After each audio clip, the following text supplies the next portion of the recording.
Oke, kita akan membahas mengenai pathogenesis of periodontal disease. Ya, jadi ini topik yang sangat berhubungan dengan immune system kita karena dari penyakit periodontal ini ternyata banyak sekali disebabkan karena respon dari host ya.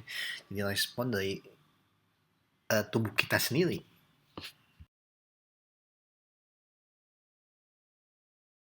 Ya, quote dari seorang penulis India, "There is no end to education." Ya, jadi dari proses kita, dari kita lahir di dunia ini sampai kita mati, itu adalah suatu proses pembelajaran yang berkesinambungan yang terus menerus. Nah, harus kita terus baca, terus kita belajar, terus kita buka jurnal.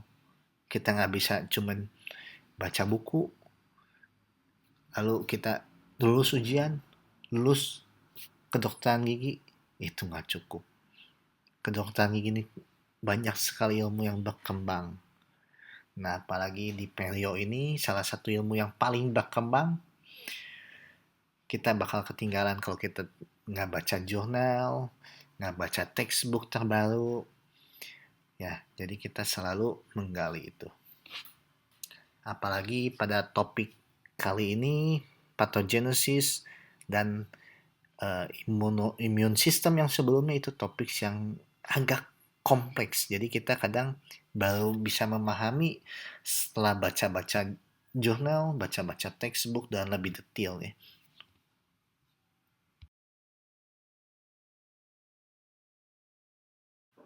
Ya, di gambar ini severe periodontal disease. Jadi ini kasus pasien saya sendiri. Ya, saya lakukan bedah di sini. Begitu saya buka flap, gusinya dibuka, saya kaget bukan main. Ternyata tulangnya itu sudah sampai ujung resorption. Ya. Nah, inilah pathogenesis, bagaimana dia tulang bisa sampai hilang. Ini bukan suatu kejadian yang tiba-tiba, bukan yang sebentar. Ini memakan waktu yang bertahun-tahun, yang lama, sifatnya kronis ya. Nah, jadi tulang pun kalau resorpsi ada bone loss, dia bisa hilang sampai masif sekali.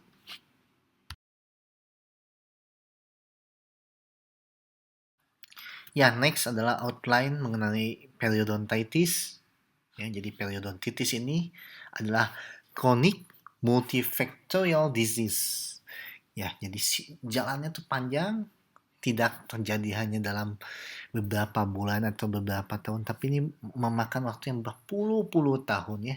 Lalu multifactorial disease, multifactorial, berarti dia banyak faktor yang dapat menyebabkan si periodontitis ini. Nih, dari plak, bakteri, udah gitu nanti mungkin ada trauma oklusi dan sebagainya, itu salah adalah faktor-faktor yang dapat mempengaruhi progres dari penyakitnya. Lalu mediated by the host. Ya. Jadi ternyata secara tidak langsung si periodontitis ini diinduksi juga dan diperparah dari respon yang kita keluarkan melalui imun sistem kita. Nah, dia akan berdampak buruk. Seperti apa nanti akan kita bahasnya selanjutnya. Lalu associated with plaque biofilm. Ya. Tentu ini berasosiasinya dengan plaque biofilm ini di mana ada mikroorganisme patogen yang berkumpul di suatu plak, dan dia si plak ini nantinya akan berperang dengan imun sistem kita. Nah, yang selanjutnya ya akan kita bahas ya di slide-slide selanjutnya. Setelah si invasi bakteri itu dan ada imun sistem, apa yang terjadi ya. Nah, ini akan menghasilkan progressive destruction of tooth supporting apparatus and loss of periodontal attachment. Ya, jadi itu jaringan periodontalnya, penyangga giginya dia rusak. Dan juga dari pelekatan si attachment itu juga jadi hilang ya. Jadi kita bisa mengetahui atau itu ciri-ciri periodontitis daripada adanya loss of attachment ya. Loss of attachment, jadi tadinya dia ada menempel daripada connective tissue sama epithelial junctionalnya, tapi dia ini hilang pelekatannya atau bertambah dalam. Itu kita ketahui dari kita melakukan probing dan bagaimana si level of attachment-nya terhadap CEJ.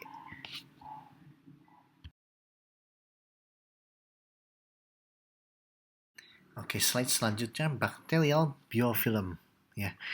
Ini menginisiasi daripada inflamasi gingiva ya.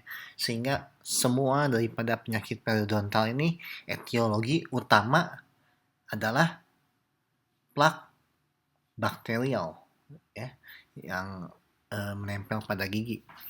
Lalu progresinya itu tergantung daripada perubahan si lingkungannya ya, perubahan lingkungan daripada si bakteri dan segala macam ekologisnya ya di situ, lalu diaktifasi melalui jalur molekuler ya. Lalu pada akhirnya si bakterial biofilm ini dia mengaktifasi proteinase dari tubuh kita ya, sehingga dia nanti si proteinase ini akan membreak down daripada ligamen fiber dan terjadinya apical migrasi dari junctional epithelium, dan nantinya si biofilm ini dia akan masuk menginvasi dan akan menempel pada permukaan akar.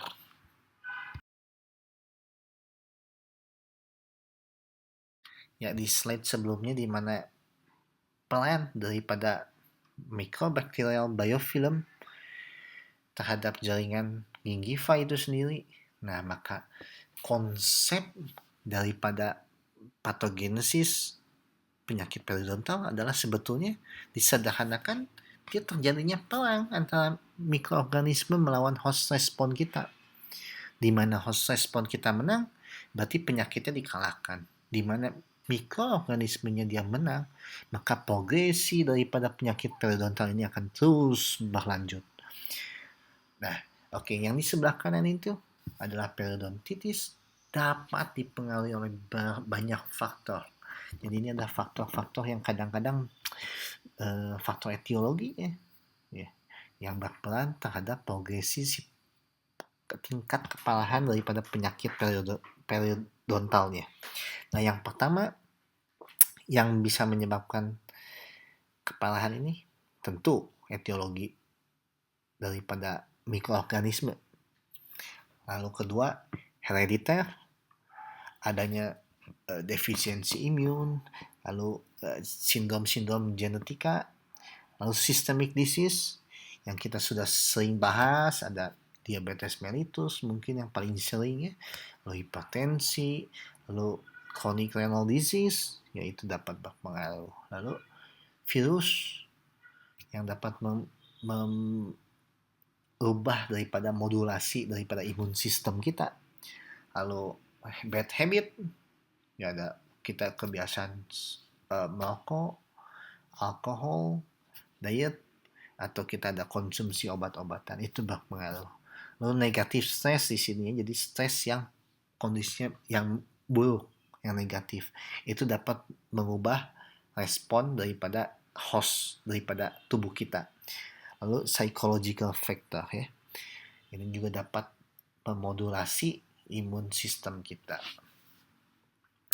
Tentu ada hal-hal yang lainnya, social factor ya, ini juga perlu diperhatikan.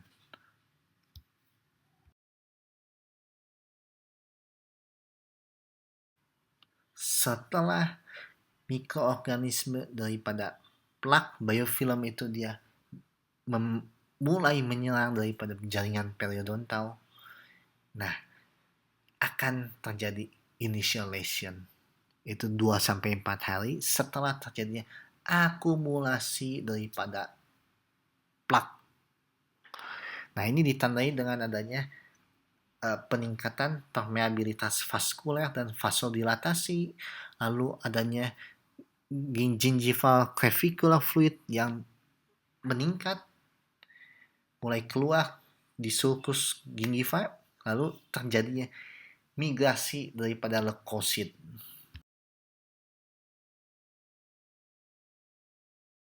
Tahap kedua terjadi early lesion, di mana ini terjadi setelah 1 minggu adanya akumulasi plak. Apa tandanya? Terjadi gingival erythematose, ya, jadi kemerahan disebabkan proliferasi daripada kapilernya, vasodilatasi, dan peningkatan permeabilitas. Nah, sehingga di mana dia ada proliferasi daripada kapiler, otomatis dia terjadi, ingat kita tanda-tanda kardinal. Yang salah satunya ada tanda kemerahan. Yang lubuh kalau dolor, tumor, fungsionalisa. Nah itu ya, jadi kita nggak boleh lupakan awalnya. Ini terjadi kemerahan. Lalu mulai ada degenerasi daripada fibroblast dan destruksi daripada kolagen.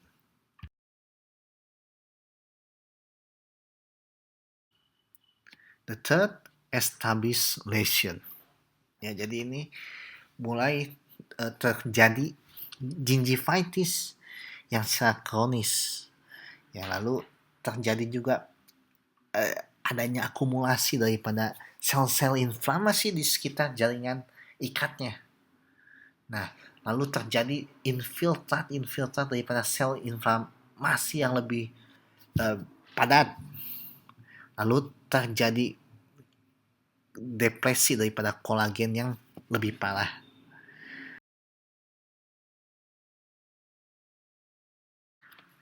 The last, advanced lesion. A transition from gingivitis to periodontitis. Ya, jadi ini sudah merupakan transisi dari gingivitis ke periodontitis. Kenapa transisi? Karena ini sudah mulai terjadi tanda-tanda periodontitis sudah muncul di sini. Seperti apa itu? Apical migration of junctional epithelium, atau sering kita sebut loss of attachment. Ya, sama itu. Jadi di mana terjadi loss of attachment ini merupakan ciri utama sudah terjadinya periodontitis. And this condition is irreversible. Irreversible. Jadi kita tidak bisa dengan treatment kita mengembalikan kondisi jaringan periodontal ini ke kondisi normal seperti awal. Nggak bisa. Karena dia sudah sifatnya irreversible. Kalau masih dalam tahap gingivitis, kita masih bisa dengan scaling atau sebagainya, kondisinya reversible. Tapi dalam periodontitis ini, kondisi sudah irreversible. Lalu terjadinya osteoclastic resorption of alveolar bone. Ya, jadi di mana tahap ini juga sudah dimulai dengan adanya resorpsi tulang. Lalu tissue damage caused by inflammatory response. Ya, ini tentu dihasilkan tubuh kita yang tadi kita sudah belajar.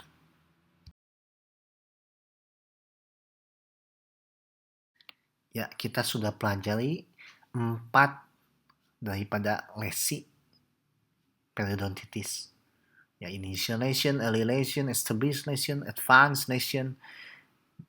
Dilihat dari ciri-cirinya dari masing-masing lesi seperti apa.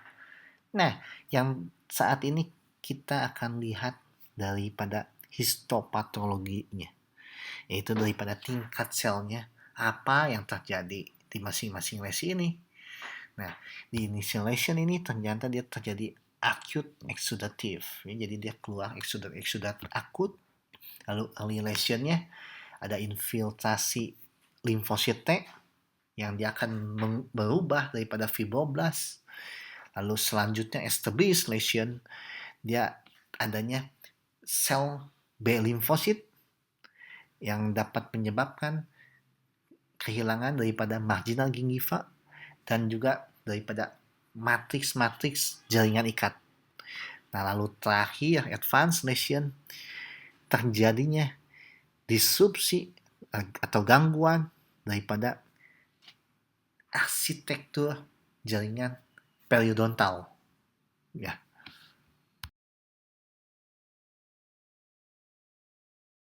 Ya, masih sama. Ini histopatologisnya dari penyakit periodontal, dari initial lesion, early lesion, established lesion, advanced lesion ya. Kita lihat yang paling beda di sini advanced lesion, terjadi bone loss, terjadi migrasi daripada junctional epithelium. Ya, ini kehilangan loss of attachment ya, udah periodontitis. How can a microorganism attack our periodontal tissues?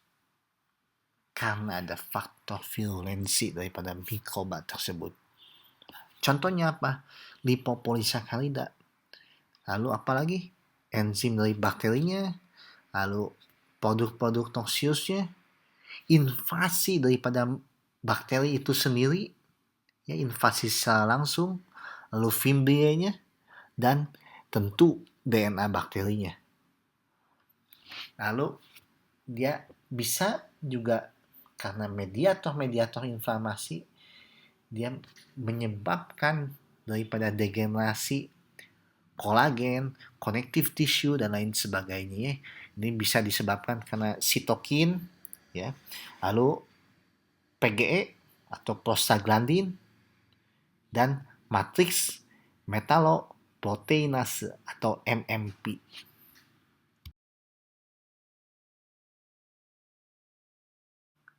As we have learned before, immune response divided into innate and adaptive. Ya, innate atau disebut juga non-specific atau non-acquired sama aja. Lalu adaptive atau disebut juga specific atau juga disebut juga acquired immune response sama saja. Ya, jadi kedua ini berbeda ya. Kalau adaptive berarti kita sistem imun itu harus mengenal dulu siapa patogennya. Baru nanti dia serangan kedua dia baru berespon terhadap patogen itu.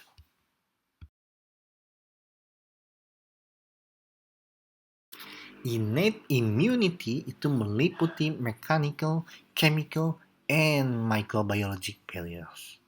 Ya, jadi mechanical barriers itu contohnya kulit, atau kalau di rongga mulut itu mukosa. Ya. Lalu chemical barrier itu meliputi misalkan enzim. Lalu microbiologic barriers itu adalah suatu barrier mikrobiologis yang terbentuk daripada flora normal. Jadi flora normal dia akan mempertahankan daripada serangan bakteri-bakteri patogen. Ya. Lalu ada saliva, gingival clavicular fluid, dan epithelium ya. Jadi semua itu mechanical, chemical, microbiologic ada di dalam situ ya.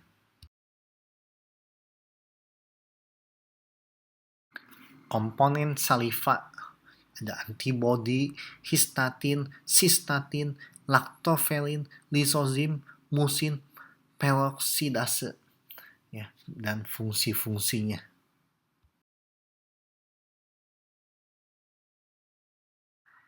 Epithelium ini bersifat sebagai barrier terhadap bakteria dan produk-produknya. Itu noxious product yang tadi. Lalu dia epitel ini dia mensekresikan daripada sitokin. Sitokin ini biasanya sitokin proinflamasi kalau dalam kasus invasi bakteri di jaringan periodontal ini. Di mensekresikan sitokin proinflamasi itu seperti interleukin, 1 beta, interleukin 6 dan sebagainya.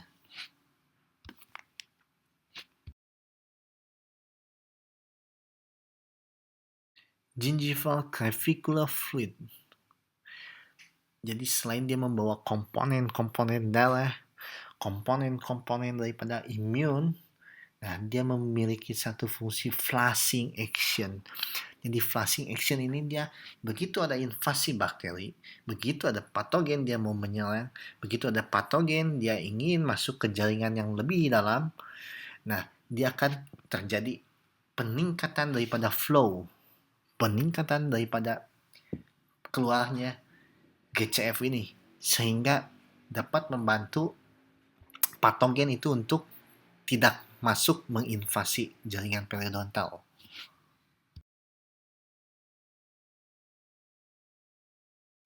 Adaptive immunity, specific immunity, or acquired immunity.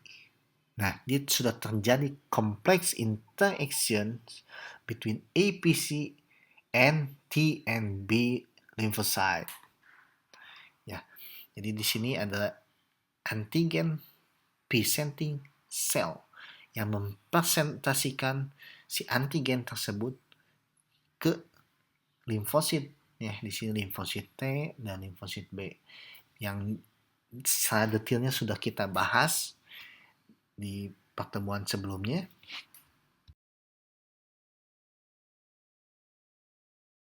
Ya, ini daripada antigen presenting cell, dia mendeteksi dan men-take up dari mikroorganisme dan antigen, dan dia dipresentasikan ke limfosit tadi.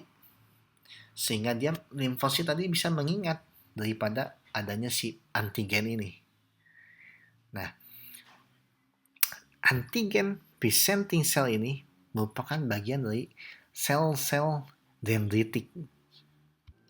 Setelah si antigen ini diingat oleh limfosit tadi, khususnya memory cell, nah ketika nanti akan ada antigen yang menyerang untuk kedua kalinya, maka dia sistem daripada specific immunity ini akan aktif dan akan menyerang daripada patogen tersebut.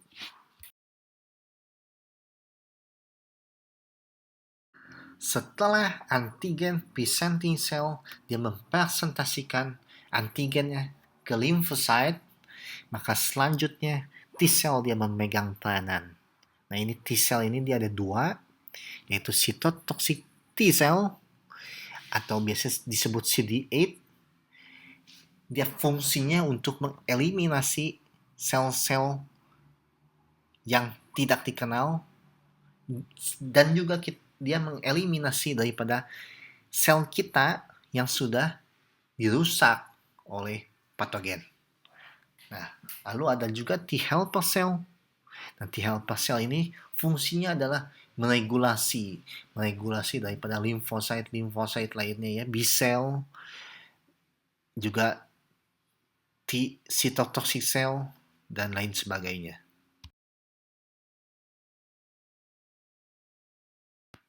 Setelah T cell tadi bekerja, lalu T cell itu meregulasi daripada sel-sel lainnya, dan di sini meregulasi B cell lymphocyte, maka dia B cell ini akan menghasilkan sesuatu yang disebut antibody, itu imunoglobulin.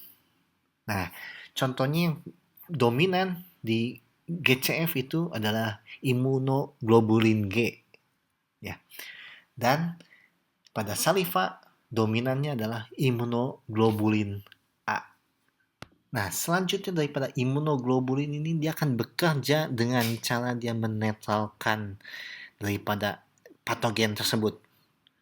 Nah, dengan bagaimana dia menetralkan, dengan dia membinding daripada fragmen antigen. Jadi dia berikatan dengan antigen yang tersebut. Nah, sehingga dia akan menjadi netral.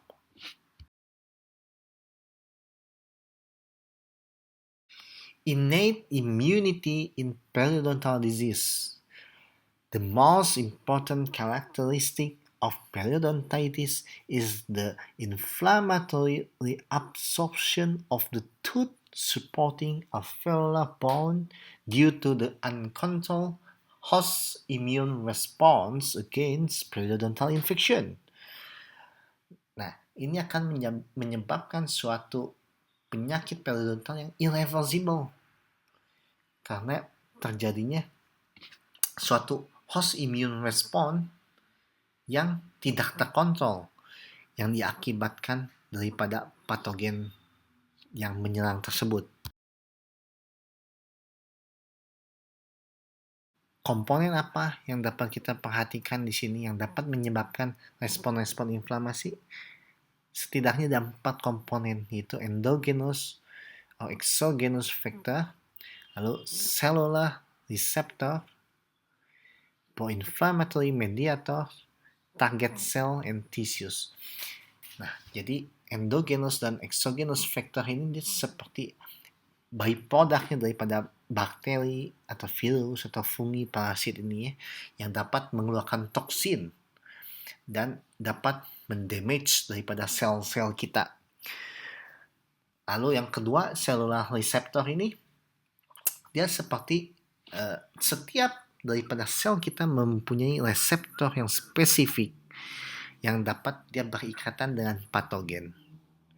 Ya, itu dapat menyebabkan respon inflamasi. Lalu yang ketiga, mediator proinflamasinya sendiri seperti sitokin, kemokin, dan sistem komplement daripada immune system kita.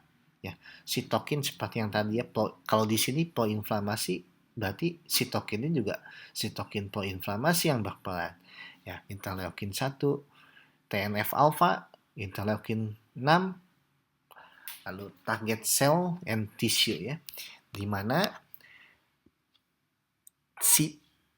sitokin proinflamasi itu dia bekerja. Dia ada target spesifik ya.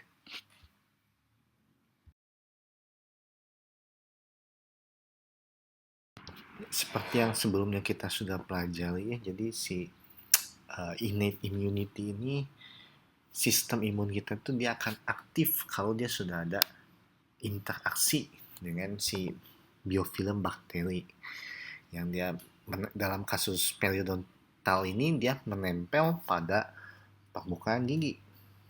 Nah, lalu bagaimana si mikroorganisme ini dapat men-trigger suatu sistem inflamasi kita? Nah, jadi si bakteri ini dia ada satu kemampuan untuk bisa melewati dari epitel dan jaringan ikat. Nah, ketika dia sudah melewati itu, di dalam sel-sel itu dia ada satu namanya reseptor. Nah, reseptor ini dapat mengenali mana antigennya. Nah, dari situ terjadilah mulai ada trigger si proses-proses daripada inflamasi, lalu sel-sel imunnya datang dan sebagainya.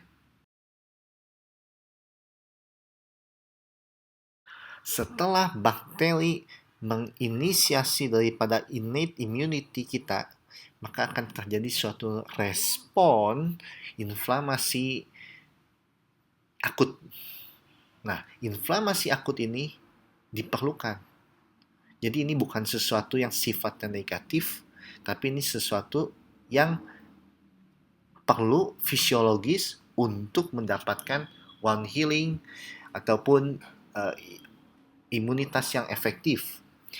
Lalu dengan terjadinya suatu inflamasi akut ini, maka otomatis dia akan didahului dengan neutrofil yang bermigrasi melalui dinding-dinding daripada sulcus gingiva, lalu ada juga kemokin, lalu sitokin yang awalnya proinflamasi ya, seperti interleukin, lalu tumor necrosis factor, ya, lalu anti-inflammatory sitokin, dan akhirnya akan terjadi immunoregulatory properties.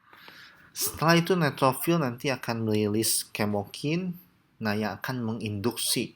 Jadi menginduksi apa ini? Mulai menginduksi daripada adaptive immunity untuk bekerja ke site daripada infection ya, melalui peran daripada T helper cell.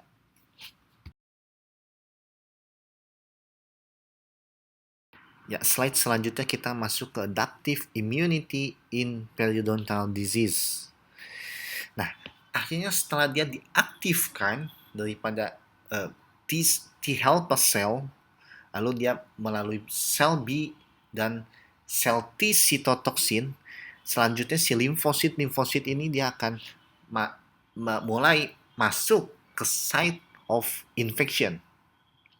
Nah, lalu dia terjadi releasing dari inflammatory dan mediator molekuler dari sistem imun kita. Nah, akhirnya akan mengganggu daripada proses remodeling daripada tulang dan resorpsi daripada tulang. Nah, dia akan mulai terganggu daripada osteoblastic activity dan osteoclastic activity, di mana osteoclastic activity-nya dia akan meningkat sehingga osteoclast sel-selnya akan menjadi banyak dan akhirnya menyebabkan bone loss. Ya. Nah, maka tahap ini akan mulai terjadi pergeseran daripada yang reversible daripada gingivitis ke periodontitis yang sifatnya irreversible. Nah, dari aktivasi daripada limfosit ini, dia ada dua jalan.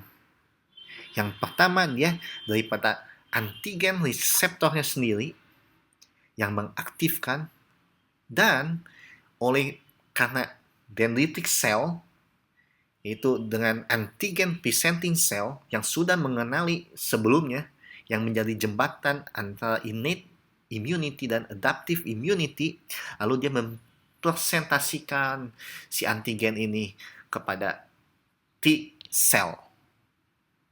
Nah, selanjutnya dia akan terjadi yang seperti sebelumnya kita sudah pelajari, ada sistem regulasi daripada T helper cell mengaktifkan sel B limfosit dan sel T sitotoksik, yang akhirnya nanti dari sel T sitotoksik dia akan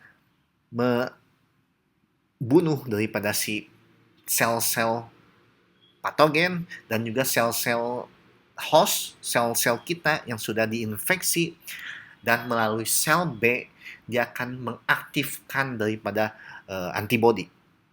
Ya, itu imunoglobulin, IgA, IgG, IgM, dan sebagainya.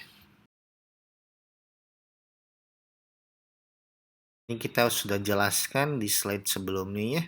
Jadi dipengaruhi jelas oleh sel B dan sel T limfosit yang dia akan menginduksi daripada bone loss.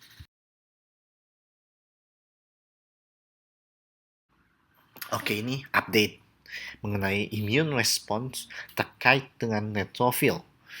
Jadi teori sebelumnya itu mengatakan neutrophil dia tidak banyak berperan terhadap specific immunity. Ya, tetapi dalam penelitian molekuler terbaru di jurnal terbaru ini ditemukan kalau neutrophil itu dia ada perannya dalam specific immunity, dalam merekrut si T helper cell, atau dia mempromosikan akumulasi daripada B cell dan sel plasma dalam lesi established dan lesi advance. Oke, next di gambar sebelah kanan kita lihat bagaimana proses dengan diagram skematik ini, bagaimana si bakteri itu dia dapat menyerang sistem pertahanan periodontal kita. Nah, jadi ketika dia ada akumulasi daripada mikroorganisme di root surface, nah, atau di permukaan gigi dan di permukaan akar, nah maka dia akan ingat faktor virulensi salah satunya adalah LPS atau lipopolisakarida. Nah, si lipopolisakarida ini dia akan menginvasi daripada jaringan periodontal kita dan dia akan menginduksi daripada MMP, matriks metaloproteinase. Matriks metaloproteinase akan menyebabkan satu kerusakan pada jaringan ikat. Nah, lalu setelah itu tidak hanya sampai jalur yang MMP saja, dia juga akan menginduksi daripada innate immunity kita melalui sistem yang awalnya adalah blood vessel, di vasodilatasi, lalu dia mengeluarkan itu sel-sel neutrofil, lalu makrofag untuk fagositosis daripada patogen, lalu akhirnya innate immunity ini akan menginduksi daripada spesifik immune system kita ya, melalui tadi yang udah kita sebutkan, ini T helper cell ya, T helper cell yang akan meregulasi daripada B cell dan T cytotoxic cell. Nah, nanti si B cell ini nanti akhirnya akan berikatan dengan yang disebut RANKL, receptor activator of nuclear factor kappa B ligand. Si reseptor RANKL ini nantinya akan mengaktifkan daripada osteoclastic activity. Jadi dia sel osteoklasnya dia akan meningkat dan ultimately akan terjadi bone resorption.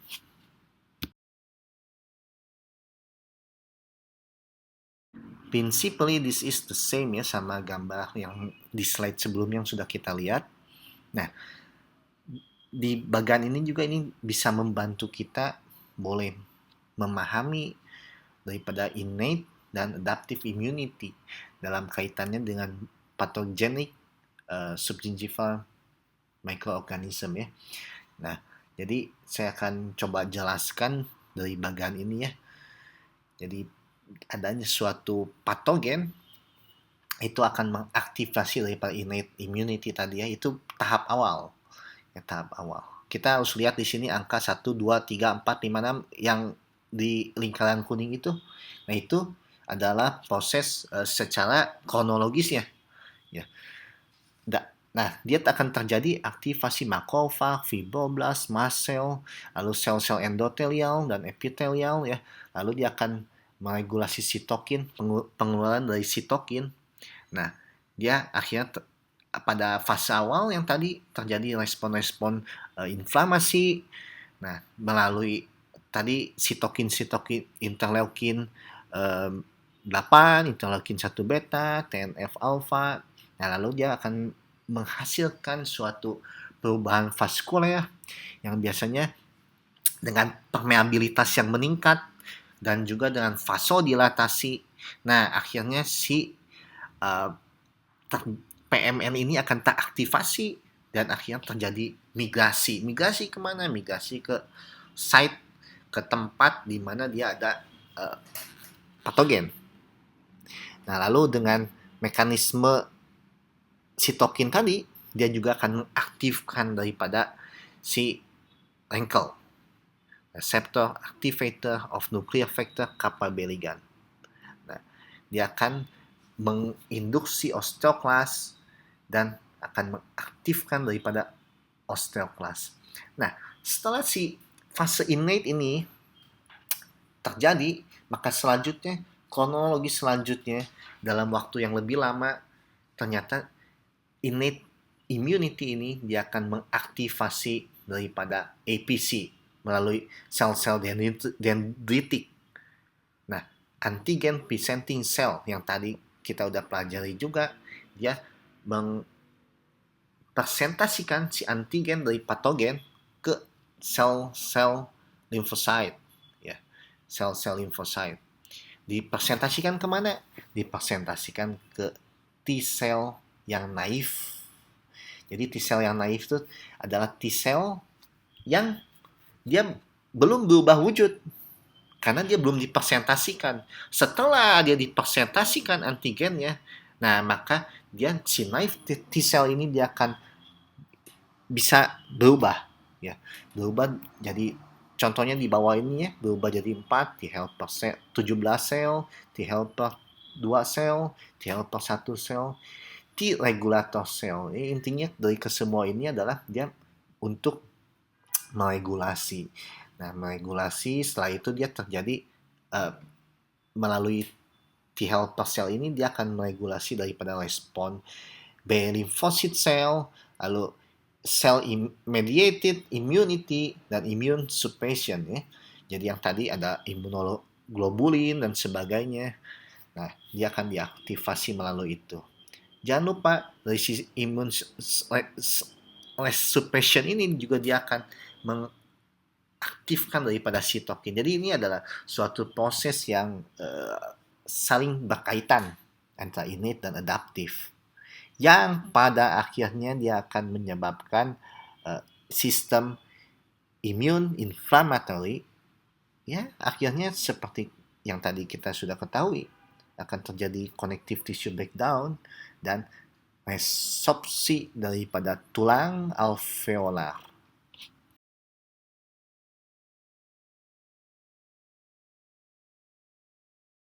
Ya ini slide paling membahagiakan, conclusion. Kalau udah conclusion, ya ini berarti udah nggak lama lagi selesai. Nah, jadi kita perlu mengetahui ya si kesimpulan daripada si patogenesis ini. Faktor etiologi utama adalah selalu ya, plak bakteri yang dia dapat mengaktifasi innate immune response daripada host, daripada kita sendiri, lalu menginduksi respon inflamasi. Nah, si respon daripada inflamasi ini nanti akan menyebabkan pada akhirnya destruksi daripada jaringan periodontal. Oke.